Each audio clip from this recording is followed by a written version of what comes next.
A picture is worth than thousand words. By this quote, in this video tutorial, I will explain you how data can be represented in visualization form using graphs. So here I'm going to use by my Matplotlib library, and by this I'll show you the easiest ways how to plot the graph.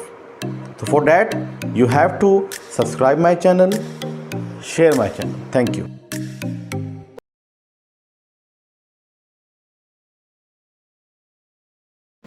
देखिए, data visualisation के लिए एक famous एक जैसे कहते हैं कि एक कोट है जो मैं हमेशा जब भी एक्सप्लेन करता हूँ चीज़ों को, चैप्टर को, तो मैं हमेशा इसका यूज़ करता हूँ। A picture is worth then 1000 words, यानी कि एक पिक्चर 1000 वर्ड से ज़्यादा बेटर कुछ कह जाती है। ठीक है, ये बेसिकली इसका मीनिंग है। A picture is worth then 1000 words. सबसे पहले मैं आपको चैप्टर की थीम एक्सप्लेन करता हूँ कि चैप्टर है क्या। देखिए, अगर अभी तक हम जितना भी डेटा टाइप यूज़ कर रहे थे, चाहे वो हमारा लिस्ट हो, टपल हो, डिक्शनरी हो, ठीक है, तो ठीक है, ये हम समझ में आ गए। लेकिन जब हमारे पास large amount of data set होगा, लार्ज अमाउंट ऑफ डेटा होगा, तो हम डेटा को स्टडी नहीं कर सकते केवल उसको देखकर। ठीक है, तो we can not analyse something by seeing the data only, क्योंकि डेटा इतना कॉम्प्लेक्स होगा कि उसको रीड करके समझना बड़ा मुश्किल हो जाता है। ठीक है, रीड करके समझना बड़ा मुश्किल हो जाता है। तो यहाँ पर हम कुछ ऐसी टेक्निक का यूज़ करेंगे जो इस डेटा को पिक्चराइजेशन फॉर्म दे दे। मतलब कि मैं इन दोनों टेक्निक को, मतलब कि इसमें एक ऐसी पिक्चराइजेशन टेक्निक लगा दूँ, पिक्चराइजेशन टेक्निक, जिस टेक्निक से क्या हो, ये डेटा जो है ये पिक्चर फॉर्म में जनरेट हो जाए। तो उससे फायदा क्या है? उससे फायदा ये है कि a picture is worth then 1000 words. मतलब आप चीजों को अच्छे से एनालाइज कर पाएंगे as compared with simply watching the data, reading the data. Data में क्या है? 1000 नेम, अमन, ये वो दुनिया भर की चीजें हैं, लेकिन उसको अगर आप पिक्चराइजेशन फॉर्म में देते हैं तो फिर पिक्चर फॉर्म इसमें जनरेट हो जाता है। ठीक है, और वो पिक्चर फॉर्म से हमें क्या एक फ़ायदा मिलता है, वो पिक्चर फॉर्म हमें बेसिकली क्या कहता है, उस पिक्चर फॉर्म में हम चीज़ों को समझ सकते हैं ईजिली, और हम उसको एनालाइज अच्छा कर सकते हैं। क्योंकि हम बेसिकली कर क्या रहे हैं, हम अब डेटा को एनालाइज करना सीख रहे हैं।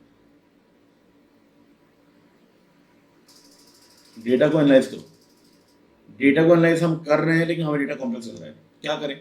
डेटा को एनालाइज करना है, पिक्चराइजेशन फॉर्म उसको क्रिएट करो।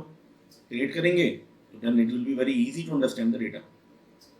ठीक है, अब मैं इसका एग्जांपल लेता हूं कि पिक्चराइजेशन फॉर्म क्या होता है। देखिए,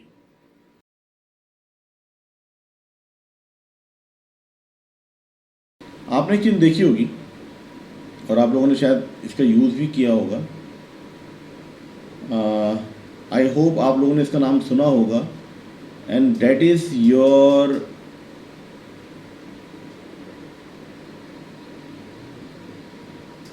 गूगल अर्थ। जी बताएं। Yes sir. ठीक है, yes sir. Google Earth yes sir. एक 3D मैपिंग टेक्निक है, जिसको अगर आप नेट पे देखें तो मैं एक बार इसको एक्सप्लेन कर देता हूँ थोड़ा सा, कैसे पिक्चराइजेशन फॉर्म से जनरेट होता है। देखिएगा,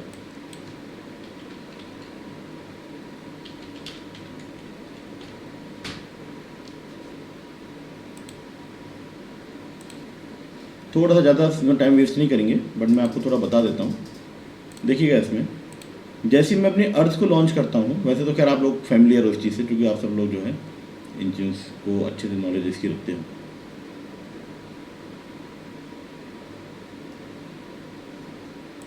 देखिए एक 3D मैपिंग टेक्निक है। इस टेक्निक के थ्रू हम किसी भी लोकेशन को ईजिली आइडेंटिफाई कर सकते हैं। ये गूगल अर्थ का आइडेंटिफाई कर सकते हैं, उसका मैप देख सकते हैं, उसकी लोकेशन चेक कर सकते हैं, और even we can find out what are the nearby cities और जो भी चीज़ें हैं वो सब चीज़ें हम चेक कर सकते हैं। ठीक है, अब ये हमारा गूगल अर्थ है। ठीक है, मैं इसमें कुछ भी टाइप अगर करता हूँ, for example if I am typing my city Dehradun,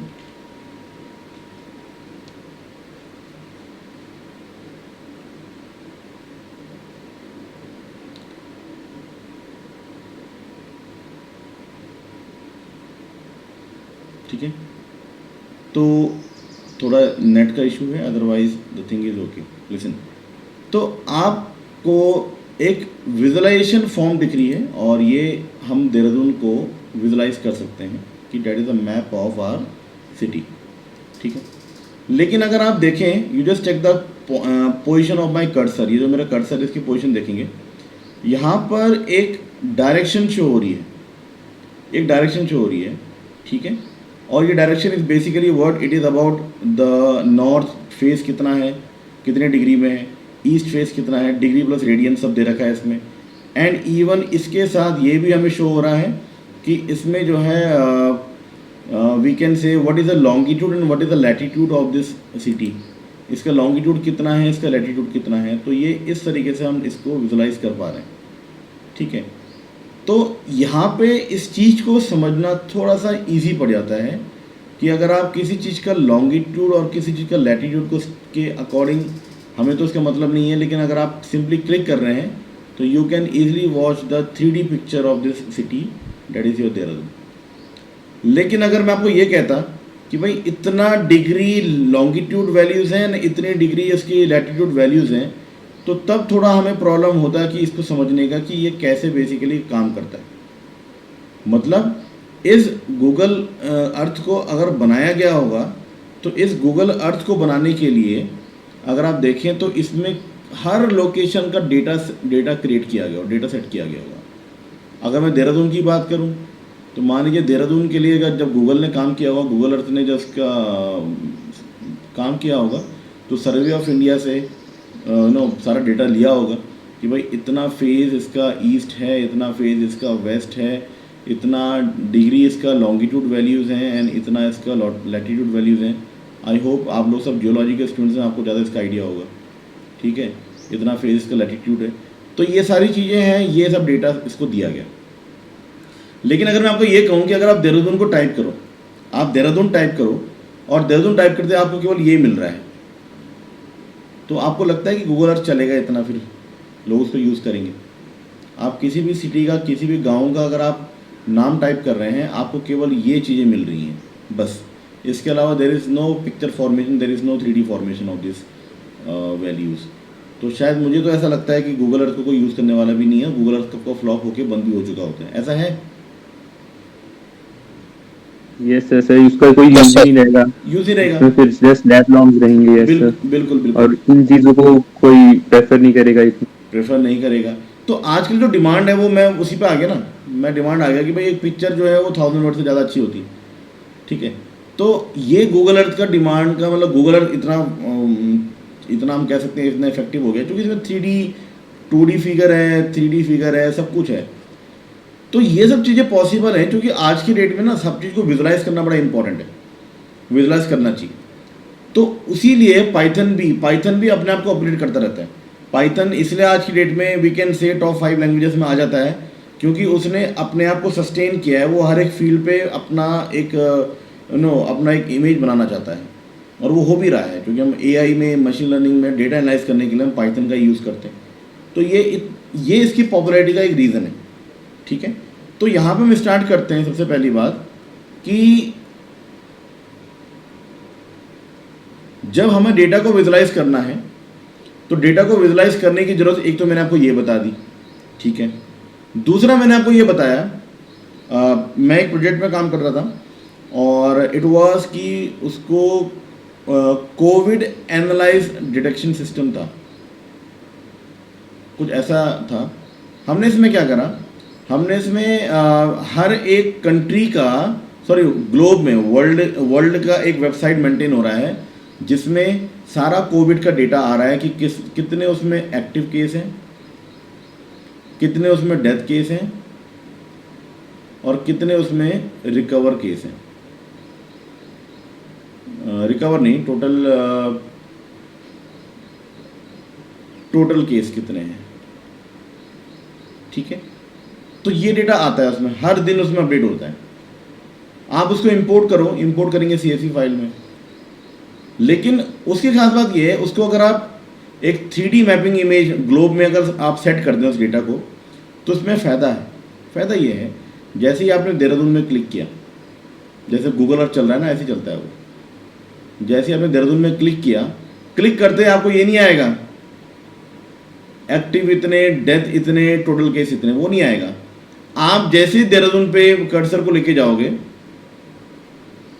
तो हाँ, आपको शो कर देगा ग्राफिकल फॉर्म में कितने एक्टिव हैं, कितने ये हैं, कितने वो हैं, सारी चीज़ें। तो डैट मीन्स व्हाट कि वो ज़्यादा इफेक्टिव हो जाता है उसको देखना। तो ये सारी चीज़ें आज की डेट में चल रही हैं। तो हम डेटा को डेटा ना मान के उसको अगर विजुलाइज करें तो वो एक इफेक्टिव मेथड बनता है। उसी लिए चैप्टर बनाया गया है डेटा विजुलाइजेशन का, और इसका मशीन लर्निंग में टोटल यूज़ होता है। टोटल डेटा को हम एनालाइज करते हैं इसी फॉर्म में, ठीक है। तो ये बेसिकली रिक्वायरमेंट है। तो अल्टीमेटली डेटा एनालाइज करने का मतलब है कि आप डेटा एनालाइजर हैं या डेटा आप एनालिस्ट हैं, आप डेटा एनालिस्ट हैं। और वही हमारी कंपनी का name data analyst lab, data analyst lab, ठीक है। तो डेटा एनालाइज करना है तो आप डेटा एनालिस्ट हो, आप डेटा को छान रहे हो, डेटा को आप देख रहे हो और समझ रहे हो कि भाई इसमें क्या क्या चीज़ें मैं इसमें और फाइंड आउट कर सकता हूँ, डेटा से मुझे क्या यूज़फुल इन्फॉर्मेशन मिल सकती है। तो ये सारी चीज़ें हैं, केवल और केवल इसका ऑब्जेक्टिव कि ये चैप्टर क्या है। और ये चैप्टर मेनली आपका जो डेटा अभी तक हम पढ़ रहे थे, CSV में डेटा हम बना रहे थे, उसी को कुछ विजुअलाइजेशन फॉर्म देना है, और इसी को हम डेटा एनालाइज करते हैं, ठीक है।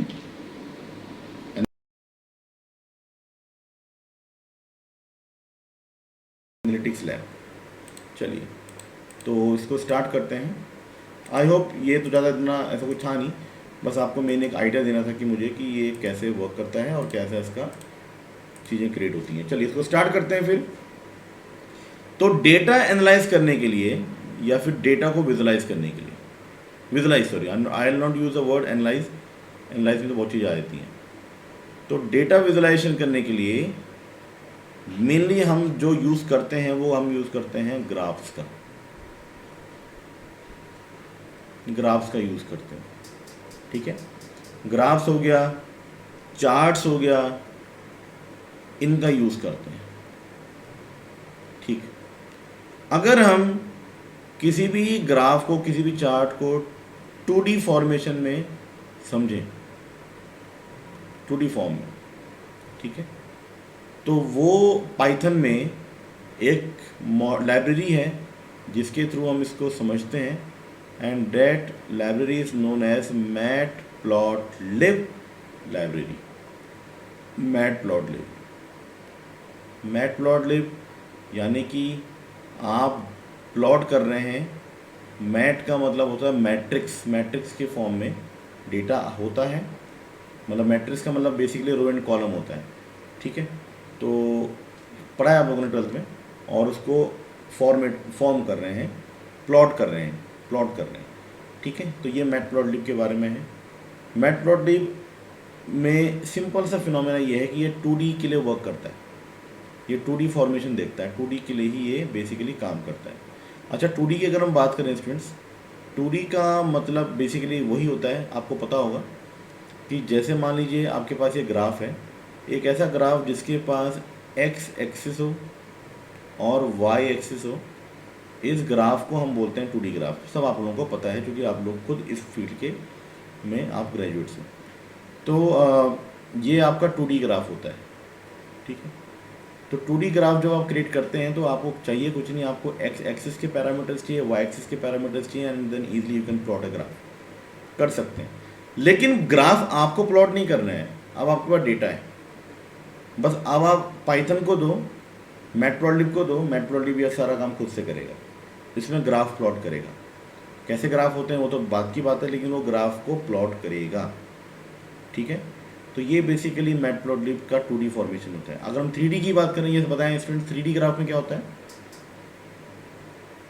सर जेड एक्सिस भी इंक्लूड हो जाएगा। जी, इसमें एक्स है, वाई है, जेड है।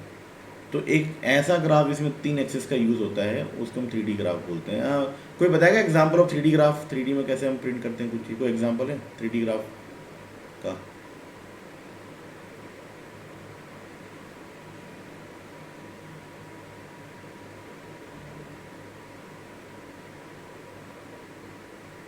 क्या कुछ आइडिया आप लोगों को 3D ग्राफ का एग्जांपल? 3D ग्राफ में कैसी चीज़ें बनती हैं? कोई एग्जांपल जो 3D ग्राफ फॉर्म करता है? सर जैसे फॉल्ट होते हैं, फॉल्ट कैसे फॉल्ट? जो अर्थ के अंदर आते हैं ठीक है, उनको हम 3D ग्राफ में प्लॉट कर सकते हैं। तो उसके एक्स वाई जेड एक्सिस में क्या क्या चीज़ें आती हैं?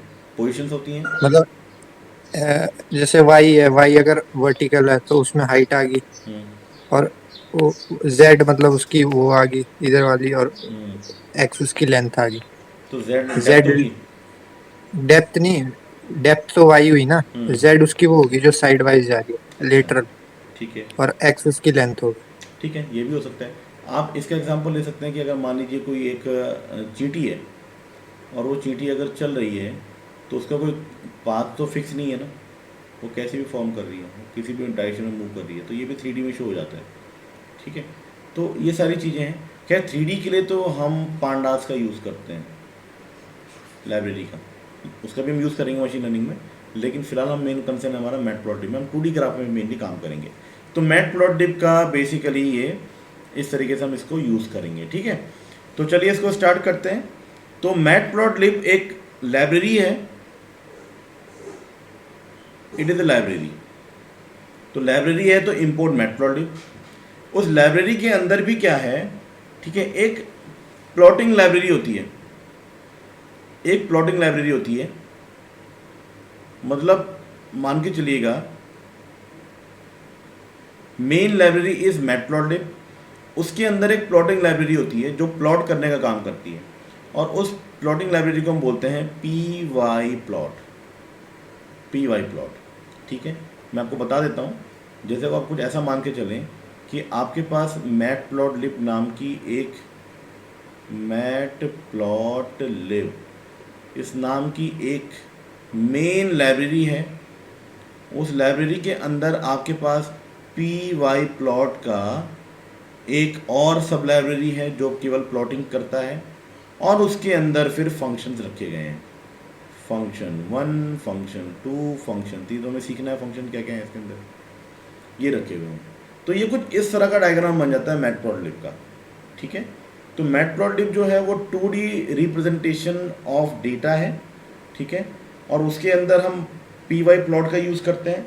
एंड पी वाई प्लॉट क्या होता है? पी वाई प्लॉट एक ऐसी सब लाइब्रेरी है इन द मैटप्लॉटलिब, ठीक है, जो फिगर्स को, एक्सेस को प्लॉटिंग करने के काम आता है। किसी भी फिगर के एक्सेस को, किसी भी फिगर के जो भी चीज़ एक्सेस हो गया हमारे पास, और उसका जो है आपका टाइटल हो गया, ये सब चीज़ें प्लॉट करने के काम आता है, ग्राफ में शो करने के पी वाई प्लॉट का हम यूज़ करते हैं। ठीक है, तो ये बेसिकली आपके पास पहला रिक्वायरमेंट है कैसे हम मैटप्लॉटलिब का यूज़ करेंगे।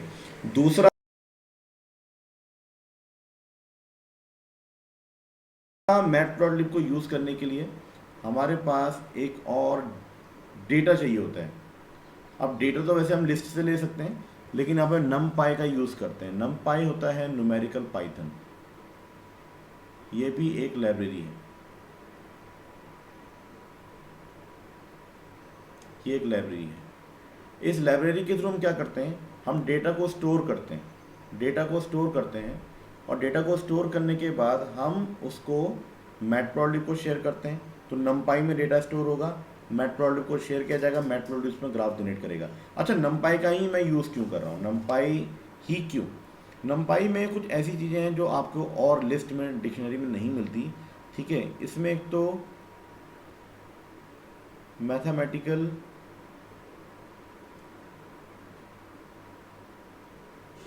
और लॉजिकल ऑपरेशन आप अप्लाई कर सकते हो।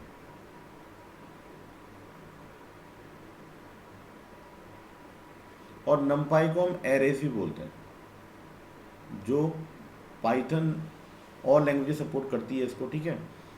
और इसमें कई चीज़ें हैं, इसमें 3D फॉर्म में भी डेटा आप सेव कर सकते हैं।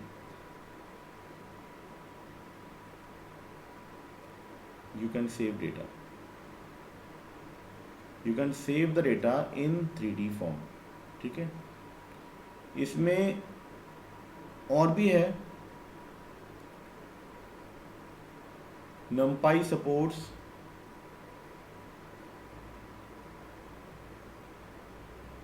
built-in function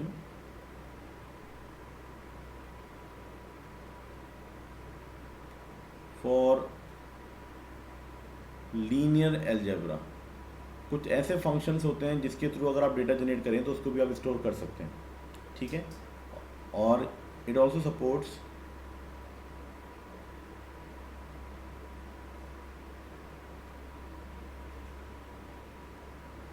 random number generation, मतलब आपने रैंडमली कुछ नंबर जनरेट करे और उसको भी आप स्टोर कर सकते हैं। तो मेन है आपके पास नमपाई जो होता है, नमपाई के थ्रू हम डेटा को स्टोर करते हैं, नमपाई के थ्रू हम डेटा को स्टोर करते हैं। और डेटा को स्टोर करने के बाद हम उसको एनालाइज करने के लिए इन सारे चीज़ों के थ्रू हम डेटा को स्टोर कर सकते हैं। जिस तरह का डेटा है हम उस तरह का डेटा स्टोर कर सकते हैं इस फॉर्म में, और फिर उसके बाद उसका हम रिस्पेक्टिव ग्राफ को प्लॉट कर सकते हैं। तो ये बेसिकली नमपाई के बारे में होता है, ठीक है। नमपाई को इंस्टॉल अगर आपको करना है, बता देता हूँ आपको। इंस्टॉल करने के लिए you have to open your MS-DOS। देख लेते हैं कैसे इंस्टॉल होगा, मे बी मेरे उसमें सिस्टम पे वर्क कर जाए।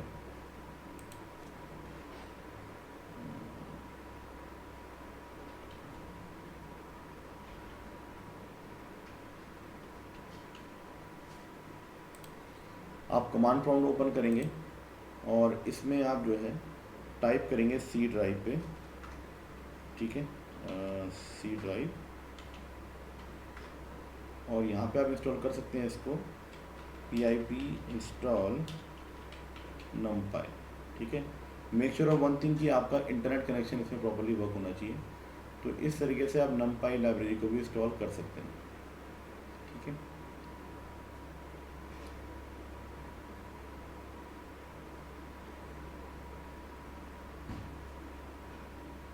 ठीक है, ये ऑलरेडी है इसमें, ठीक है। चलिए, तो ये बेसिकली numpy को इंस्टॉल करने का मेथड है। उसके बाद आपको मैटप्लॉटलिब को अगर इंस्टॉल करना है तो मैटप्लॉटलिब को इंस्टॉल करने के लिए, वैसे मेरे सिस्टम पे शायद इंस्टॉल होगा, मैं इसके लिए CD विंडोज़ पे जाऊंगा, उसके बाद CD करूंगा system32, और यहाँ पे जाके मैं इसको कर दूंगा पिप इंस्टॉल मैटप्लॉटलिब, और यहाँ पे इसको इंस्टॉल कर देंगे। तो इंटरनेट चाहिए होता है इसमें। वैसे ऑलरेडी ये कह रहा है कि आपका जो सिस्टम है वो ऑलरेडी इंस्टॉल्ड है विद दिस। एक बार देख लेते हैं।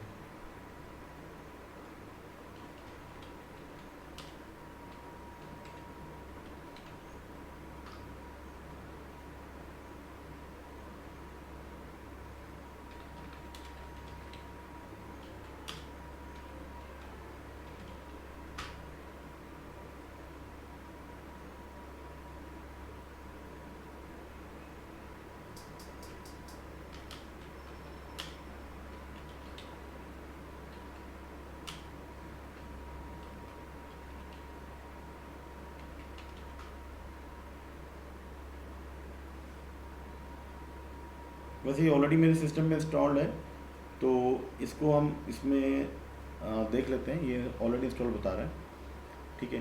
तो ये बेसिकली तरीका है कैसे हम इसको इंस्टॉल करेंगे। आपको सी ड्राइव में विंडोज़ पे जाना है, विंडोज़ के system32 पे जाना है, और उसके बाद आप पिप इंस्टॉल, लिख देता हूँ कमांड आपको, आप इसमें यूज़ करेंगे pip install matplotlib, C drive, Windows system32, pip install matplotlib, ठीक है। तो ये बेसिकली इसको हम इसमें इस तरीके से यूज़ करेंगे, ठीक है। तो ये सारी चीज़ें हैं आपके पास जो आपको मैटप्लॉटलिब में यूज़ करनी है। अच्छा, एक चीज़ और है, अगर मान लीजिए आप अपने सिस्टम पे इसको समझ ना पाएँ, मतलब कि आप कर नहीं पा रहे हैं काम, कुछ प्रॉब्लम इसमें आ रही है, तो उसका मैं आपको ऑनलाइन सॉल्यूशन दे देता हूँ। आप क्या करेंगे स्टूडेंट्स, आप गूगल कोलैब का यूज़ करेंगे। गूगल कोलैब एक पाइथन की ऑनलाइन इंफॉर्मेशन सर्विस है, मतलब जिसमें आप कोड क्रिएट कर सकते हैं। तो जैसे ही आप इसको ओपन करेंगे, देख लीजिए एक बार, ये भी आपके लिए इम्पॉर्टेंट है। यहाँ पे आप एक न्यू नोटबुक पे ओपन करेंगे और आपको एक इंटरफेस मिल जाएगा।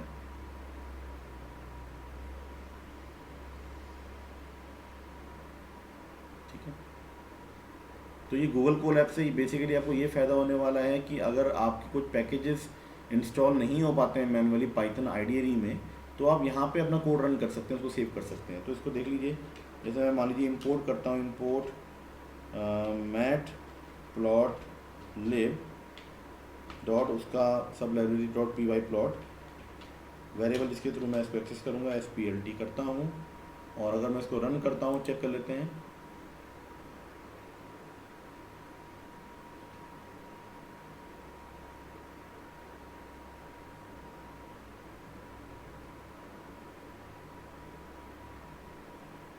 ठीक है, अगर ये कोई आउटपुट नहीं दे रहा है, डेट मीन्स ये सही है। और अगर इसमें एरर होगा तो यहाँ पे एरर लिखा हुआ है, तो डेट मीन अब ये प्रोसेस हो चुका है, डेट मीन्स मैटप्लॉटलिब यहाँ पे सपोर्ट हो रहा है। तो मेनली मैं इसमें क्या करूँगा, अगर पाइथन आईडीई से काम नहीं चलता है तो मैं गूगल कोलैब का ही यूज़ करूँगा। और मैं भी रिकमेंड ये करूँगा कि फ़िलहाल आप गूगल कोलैब का यूज़ करें, इसमें आपको ऑनलाइन सारा सपोर्ट मिलता है और यहाँ पर आप अपनी प्रोग्रामिंग कर सकते हैं, ठीक है। उसके अलावा जब मशीन लर्निंग में स्विच करेंगे तो फिर मैं जुपिटर एनाकोंडा को इंस्टॉल करूँगा, जो अपना एक अपने आप में पूरा एक आइडियली है, उसको हम मैनुअली अपने सिस्टम पे कॉन्फ़िगर करेंगे, जिसकी 4 GB रैम की मिनिमम रिक्वायरमेंट होती है। तो उसमें मशीन लर्निंग स्टार्ट करेंगे। तो ये आपका बेसिकली क्या है, कैसे हम इसमें मैटप्लॉटलिब को यूज़ कर सकते हैं, ठीक है। चलिए, अब मैं इसमें थ्योरी का लास्ट टॉपिक स्टार्ट बता रहा हूँ और फिर उसके बाद हम प्रोग्रामिंग पे स्विच करते हैं।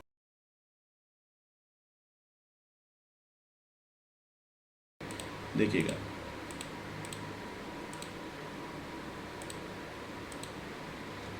लास्ट टॉपिक हमारा कि कैसे बेसिक विजुअलाइजेशन रूल क्या है हमारे पास।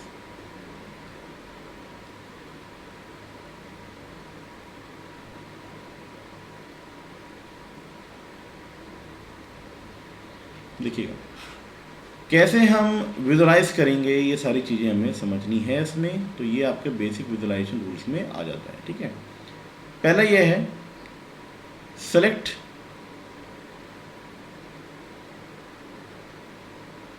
एप्रोप्रिएट प्लॉट टाइप, ठीक है। मतलब प्लॉटिंग टेक्निक बहुत सारी हैं, आप सेलेक्ट करेंगे अपना प्लॉटिंग टेक्निक जिससे आपका मॉडल बेस्ट क्रिएट हो जाए। तो that is the first formation कि कैसे आप अपना प्लॉट टाइप को कैसे आप अपना प्लॉटिंग टेक्निक को सेलेक्ट कर सकते हैं, ठीक है। नेक्स्ट है, देन लेबल द एक्सिस। जैसे ही आपने प्लॉटर सेलेक्ट कर दिया, आप लेबल करेंगे अपनी एक्सिस को। अब 2D फॉर्मेशन है तो यहाँ पे आप एक्स एक्सिस को लेबल कर दीजिए कि भैया नाम क्या है एक्स एक्सिस का, वाई एक्सिस का नाम क्या है। तो इस तरीके से आप इसकी लेबलिंग कर सकते हैं, ठीक है, ठीक। Then add title to the graph या टू द पिक्चर, कि भाई पिक्चर में क्या एक्चुअल में शो हम करना चाह रहे हैं, तो वो चीज़ें आपकी आ जाती हैं, ठीक है। फिर उसके नेक्स्ट उसके बाद क्या है, ऐड लेबल। आप लेबल्स को, एक तो हो गया आपका एक्सेस का लेबल, ठीक है। एक लेबल होता है add label for different categories, मतलब जो भी चीज़ें आपने ग्राफ में शो कर रहे हैं उसके लेबल उसको आप लेबलिंग कर दीजिए, add label for different categories, ठीक है। एंड देन इसमें क्या करेंगे, add data points on axes. Axes पर डेटा पॉइंट आप शो कर सकते हैं, ठीक है। एंड देन इंफॉर्मेटिव और इंटरेक्टिव बनाने के लिए ऐड कलर्स एंड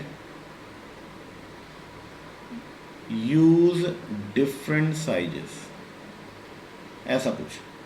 तो ये बेसिकली फॉर्मेशन है। अब मैं इसको बता देता हूँ कि हम कैसे इसको यूज़ करेंगे। पहले तो आप प्लॉटर को सिलेक्ट करेंगे। प्लॉटर हमने सेलेक्ट कर दिया है। प्लॉटर सेलेक्ट करने के बाद प्लॉटर क्या करेगा, ये कुछ ऐसा क्रिएट कर देगा। देन एक्स को लेबल कर देंगे। तो लेबल का मतलब है कि एक्स एक्सिस में मान लीजिए मेरे पास आ गया ईयर और यहाँ पे आ गया इसका टर्नओवर, कंपनी का टर्नओवर हो गया। टाइटल टू द पिक्चर क्या हो गया, यहाँ पे आ गया turnover of Tata and Mahindra, ऐसा कुछ आ गया। देन उसके बाद लेबल फॉर डिफरेंट कैटेगरीज, तो ये ऐसा आ गया। और एक और आ गया हमारे पास इस तरीके से, ये कुछ ऐसा आ गया। तो यहाँ पे इसको लेबल कर दें। ये हमारा हो गया टाटा का, और ये जो ब्लू वाला है हमारा, ये शो कर रहा है महिंद्रा का, ऐसे मान लीजिए। ठीक। Then add data points on axis, तो वही 2018, 2019, 2020 एंड 2021। और यहाँ पे कर देते हैं मान लीजिए 200 करोड़, 500 करोड़ एंड 1000 करोड़। तो ये सब अपना ऐड हो जाएगा और कलर इसमें डिफरेंट आ जाएंगे। तो मेनली हमने क्या करा है स्टूडेंट्स, मेनली हमने एक ग्राफ प्लॉट करना है, जैसे आप ग्राफ प्लॉट करते होंगे। और ये स्टेप्स को मेनली हम फॉलो करेंगे फॉर परफॉर्मिंग और फॉर जनरेटिंग द ग्राफ। तो हमें मेनली इन्हीं का यूज़ करके एक ग्राफ फॉर्मेशन को क्रिएट करना है। ठीक है, तो ये सब कुछ आपके पास अभी मेंशन है। ये सब थ्योरेटिकल पॉइंट ऑफ व्यू है, कैसे हम इसको इम्प्लीमेंट करेंगे। लेकिन अब आगे स्टार्ट करेंगे कैसे हम ग्राफ की प्लॉटिंग करते हैं।